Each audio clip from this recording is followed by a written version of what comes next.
Beyblade का नाम सुनते ही बचपन की यादें ताज़ा हो जाती हैं, लेकिन मेटल फ्यूजन भाई वो तो अलग ही लेवल का जुनून था।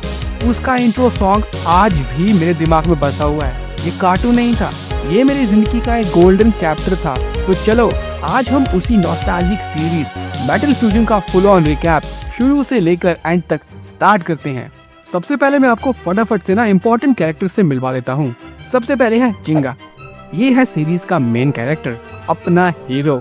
इसके पास है एक पावरफुल ब्लेड जिसका नाम है पेगासस, जो उसे उसके पापा से मिला था। केंटा, ये अपना छोटा पैकेट बड़ा दिमाग का। पूरी सीरीज में इसका जो कैरेक्टर डेवलपमेंट होता है ना, कसम से दिल जीत लेता है। और इसका बेब्लेड है फ्लेम सजिटेरियो। क्योया, हर एनिमे की तरह एक राइवल तो चाहिए ही, जो दोस्त भी हो और दुश्मन भी। ये है क्योया। इसका बस एक ही सपना है, जिंगा को हराना। इसका बेब्लेड है रॉक लियोन। बेंके, ये क्योया का सबसे बड़ा फैन और जिंगा का फ्रेंड है। पूरी सीरीज में हम देखते हैं कि वो हमेशा क्योया के लिए रिस्पेक्ट रखता है। मेडोका, ये बेब्लेड फाइट नहीं करती। इसका काम है बेब्लेड्स को एनालाइज करना और आधे टाइम पे उन्हें ठीक करना, मतलब टीम की मैकेनिक। डोजी, और जहाँ हीरो है वहाँ विलन तो होगा ही। ये है डोजी, डार्क नेबुला ऑर्गेनाइजेशन का डायरेक्टर।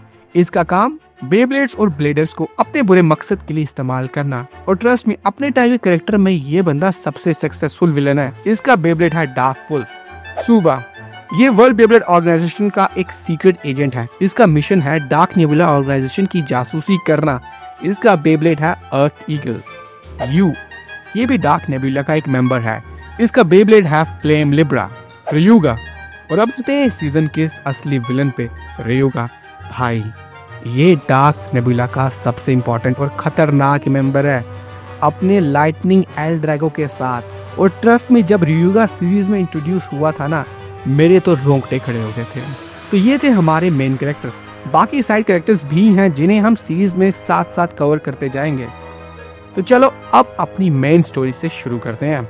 एपिसोड 1 में हम देखते हैं कि जिंगा एक नए शहर में आता है, इस इरादे से कि वो दुनिया भर के पावरफुल ब्लेडर्स को टक्कर देगा। उसी समय शहर में एक टूर्नामेंट चल रहा होता है, जहां नए ब्लेडर्स पॉइंट के लिए कॉम्पीट कर रहे होते हैं। अपना केंटा भी इस टूर्नामेंट में हिस्सा लेता है। केंटा जीतते जीतते टॉप 8 में पहुंच जाता है, लेकिन उसी दिन घर जाते वक्त उसे फेस हंटर गैंग के मेंबर घेर लेते हैं। उनका लीडर बेंके केंटा को बुली करता है और उसे पॉइंट चुरा लेता है। बेचारा केंटा एक इलीगल मैच में फंस जाता है और तभी हीरो की एंट्री होती है। अपना जिंगा आता है और केंटा को बचाता है। एक ही झटके में वो बेंकाई को हरा देता है। फिर क्या था, बेंकाई और उसके 4 पंटर जिंगा को मिलकर चैलेंज करते हैं। रिजल्ट वही जो होना था। 5 भी काफी नहीं थे। अगले दिन तो हद ही हो जाती है। पूरे 100 लोग जिंगा को चैलेंज करते हैं और अपना हीरो सब 100 को हरा देता है। ये फाइट दूर से क्योया देख रहा होता है और वो जिंगा से बहुत इम्प्रेस हो जाता है और उसे लड़ना चाहता है। फिर उनकी मुलाकात मेडोका से होती है, जो पेगासस को रिपेयर कर रही होती है। क्योया जिंगा से लड़ने के लिए केंटा का सजिटेरियस चुरा लेता है, ताकि जिंगा उस जगह आए जहां वो क्योया के फेवर में हो। एक जबरदस्त बैटल होती है। भले ही क्योया ने अपने स्पेशल मूव के लिए खास जगह चुनी थी, जीता फिर भी जिंगा ही है।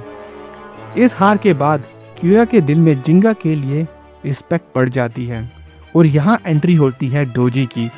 वो क्योया को डार्क नेबुला ऑर्गेनाइजेशन ज्वाइन करने का ऑफर देता है और वादा करता है कि वो जिंगा को हराने में उसकी मदद करेगा। बेंका ये देखकर शॉक हो जाता है, क्योंकि वो क्योया की बहुत रिस्पेक्ट करता है। डोजी एक बार फिर गेम खेलता है। वो बेंकाई को डार्क पुल देता है और कहता है कि अगर वो जिंगा को हरा देगा तो क्योया जल्दी वापस आ जाएगा। एक चाल थी, सच बताऊं तो। बेंकाई जिंगा को चैलेंज करता है। ऑफ कोर्स जिंगा बेंकाई को भी हरा देता है, लेकिन इससे बेंकाई के अंदर का अच्छा इंसान जाग जाता है और वो जिंगा की गैंग में शामिल हो जाता है। इसके बाद हमें मिलते हैं कुछ और कैरेक्टर से, जैसे कि अजीबोगरीब तात्सुया, जो काफी फनी है। और फिर आती है हिकारू, एनिमे की पहली strong female bladder. Hikaru Kenta को हरा देती है। इस हार के बाद जिंगा केंटा को ट्रेन करने के लिए फैसला करता है। दोनों मिलकर खूब मेहनत करते हैं और केंटा आखिरकार हिकारू को हरा देता है। क्या फाइटिंग स्पिरिट थी। उसी टाइम क्योया डोजी के अंडर अपनी ट्रेनिंग जारी रखता है। डोजी उसे वुल्फ कैनन ले जाता है, जहाँ एक पुरानी कहानी है। कहते हैं वहाँ शेर अपने बच्चों को गहरी खाई में फेंक देते हैं और जो चढ़कर ऊपर आ पाते हैं वही जीने लायक होते हैं।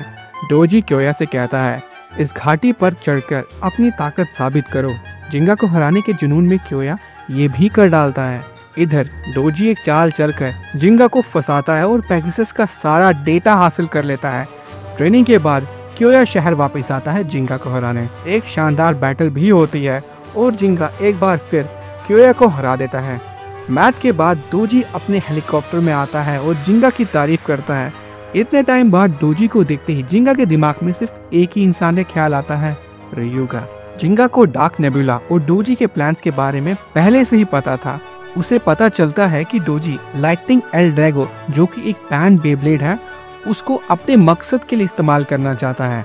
अब जिंगा और उसके दोस्त क्योया, मडोका, केंटा और बेंकाई का एक ही मिशन है, डार्क नेबुला को रोकना। वो सब मिलकर डोजी के अड्डे पर रेड डालते हैं। कई मुश्किलों को पार करने के बाद जिंगा आखिरकार डोजी तक पहुंच जाता है और तभी वहां एंट्री होती है रियुगा की अपने लाइटनिंग एल ड्रैगो के साथ। रियुगा को एल ड्रैगो हासिल करने में इतनी एनर्जी लगी थी कि उसे काफी टाइम तक सोना पड़ा। अपनी अंधेरी और डिस्ट्रक्टिव पावर्स के साथ रियुगा इतने टाइम बाद जिंगा से मिलता है और मिलते ही उसकी और उसके पापा की बेइज्जती करना शुरू कर देता है। वो जानता है कि जिंगा गुस्से में अपनी पूरी ताकत खो देगा और इससे रियुगा का ही फायदा होगा, क्योंकि एल ड्रैगो एक ऐसा बेब्लेड है जो अपने अपोनेंट्स की एनर्जी को चुरा सकता है। थोड़ा फ्लैशबैक में चलते हैं। मेटल सीरीज में बेब्लेड्स की कहानी काफी अलग है। यहाँ बेब्लेड्स को एक ऐसी शक्ति बताया गया है जो पुराने जमाने में जंगों में इस्तेमाल की जाती थी। जिसके पास ये शक्ति होती वो दुनिया पर राज कर सकता था और इन सब में से सबसे जालिम और सबसे खतरनाक पावर थी एल ड्रैगो की। एल ड्रैगो को सदियों से कोई कंट्रोल ही नहीं कर पाता था। आखिर में उसे सील कर दिया गया था और उसे बैन इसलिए भी कर दिया गया था क्योंकि वो लेफ्ट स्पिन करता था। डोजी को ये बात पता चलती है और वो एल ड्रैगो को हासिल करना चाहता है। जिंगा और उसके पापा कोमा गांव में रहते थे, जहां एल ड्रैगो को एक गुफा में सील कर दिया गया था। डोजी एल ड्रैगो को लेने वहां आता है। जिंगा के पापा पेगासस के साथ एल ड्रैगो से लड़ते हैं लेकिन हार जाते हैं। मरते मरते वो पेगासस जिंगा को दे देते हैं और एक वसीयत छोड़ जाते हैं, एल ड्रैगो को हराना और उसे वापस पाना। जिंगा को लगता है कि उसके पापा मर चुके हैं और यहाँ से रियुगा के लिए उसका गुस्सा और भी बढ़ जाता है। वापस एनिमे में आते हैं। जिंगा और रियुगा की फाइट में हमें वो पावरफुल जिंगा नहीं दिखता जिसे हम देखना चाहते हैं। रियुगा अपने ब्लैक अटैक मूव से जिंगा को हरा देता है और ये एनिमे में जिंगा की पहली हार होती है। यह हार जिंगा पर बहुत बुरा असर डालती है, मतलब बंदा डिप्रेशन में चला जाता है। उसे लगता है कि वो बेब्लेड इस्तेमाल करने के लायक ही नहीं है। वो अपने दोस्तों के लिए एक लेटर छोड़कर सफर पर निकल जाता है। उसके दोस्त उसके पीछे पीछे उसके गांव कोमा आ जाते हैं। रास्ते में उनकी मुलाकात ह्योमा से होती है, जिंगा का बचपन का दोस्त, जो उन्हें रोकने की कोशिश करता है। केंटा और बेंकाई उसे लड़ते हैं पर हार जाते हैं। सबको लगता है ह्योमा डार्क नेबुला के लिए काम कर रहा है, पर वो ये गलतफहमी दूर करता है और जिंगा को ढूंढने में उनकी मदद करता है। इधर जिंगा को लगता है कि उसके पेगासस में इतनी शक्ति ही नहीं है कि वो एल ड्रैगो को हरा सके। गांव में एक बुजुर्ग उससे कहते हैं कि उसके पहाड़ पर एक खोया हुआ टुकड़ा ढूंढना होगा। जिंगा अकेले निकल पड़ता है। बहुत मुश्किलों के बाद वो उस टुकड़े तक पहुंच जाता है, जहां उसे अपने पापा का लिखा हुआ एक लेटर मिलता है। उस पर लिखा था, जीतना ही सब कुछ नहीं होता, बेब्लेड स्पिरिट सबसे जरूरी होती है। ये पढ़कर जिंगा मेंटली स्टेबल हो जाता है। उसी टाइम वर्ल्ड बेब्लेडर एसोसिएशन एक बैटल ब्लेडर्स टूर्नामेंट अनाउंस करती है। इसमें हिस्सा लेने के लिए 50,000 बे पॉइंट चाहिए ताकि सिर्फ पावरफुल ब्लेडर्स ही इसमें कम्पीट कर सके। अपने हीरोज ये पॉइंट जमा करने में लग जाते हैं। इसी बीच फिनिक्स नाम का एक कैरेक्टर केंटा को एक नया फ्लेम्स रिटेरियो देता है।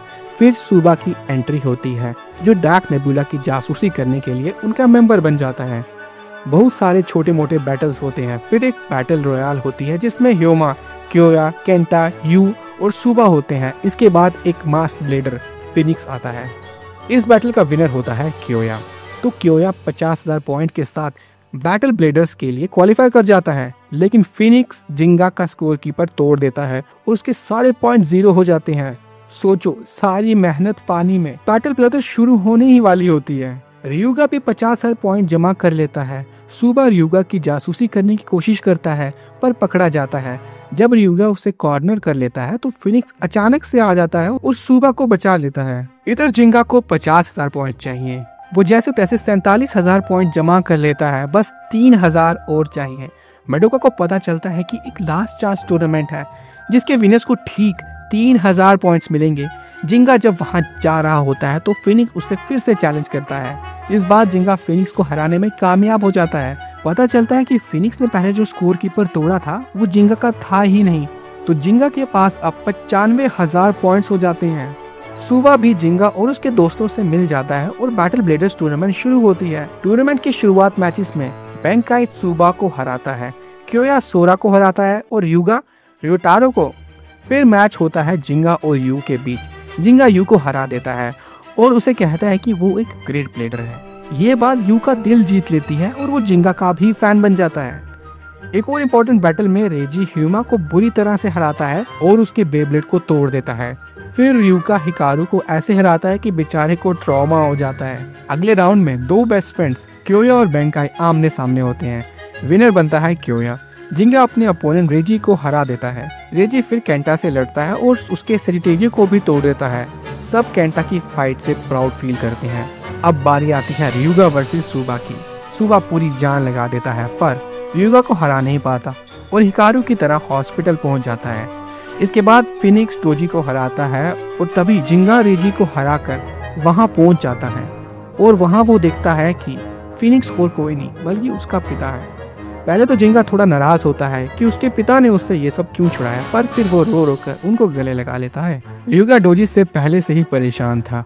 उसे हराकर वो ये साबित कर देता है कि वो डोजी से जुड़ा हुआ नहीं है। अब आती है टूर्नामेंट की सबसे वेटेड बैटल, रियुगा वर्सेस क्योया। रियुगा क्योया की बात मानकर बिना चोरी की हुई पावर से लड़ता है, लेकिन लड़ते लड़ते एल ड्रैगो रियुगा पर हावी हो जाता है और उसे कंट्रोल कर लेता है। क्योया हार जाता है और वो भी हॉस्पिटलाइज हो जाता है। और अब होता है फाइनल राउंड, जिंगा वर्सेस रियुगा। फाइनल बैटल में रियुगा पूरी तरह से एक डीमन बन चुका है।